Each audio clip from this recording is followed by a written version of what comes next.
hát thì thầm đến bên tôi như thật gần, gió muốn nói điều gì tha thiết. Gió vang nhắc một người đã ra đi không trở lại, lỡ đánh mất chuyện tình không thể quên.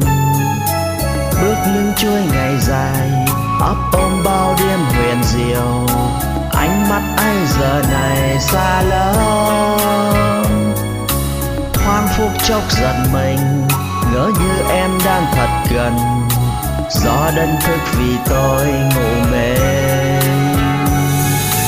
Thắp ánh sáng bước qua đêm thâu, chờ mong ngày mai khắc vọng. Và gió vẫn thế, gió mang tôi đi tìm em. Dẫu có lúc nước mắt tuôn rơi như hạt sương bé nhỏ, gió sẽ hát rì rào, gió ru tim tôi ngày ngày mãi xôn xao.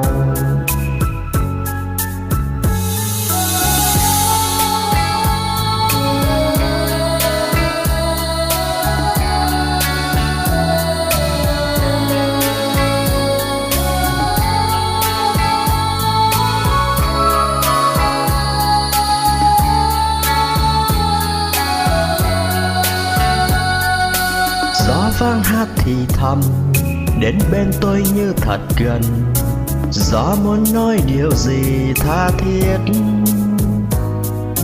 Gió vang nhắc một người đã ra đi không trở lại, lỡ đánh mất chuyện tình không thể quên. Bước những chuỗi ngày dài ấp ôm bao đêm huyền diệu, ánh mắt anh giờ này xa lắm. Thoáng phút chốc giật mình, ngỡ như em đang thật gần, gió đánh thức vì tôi ngủ mê.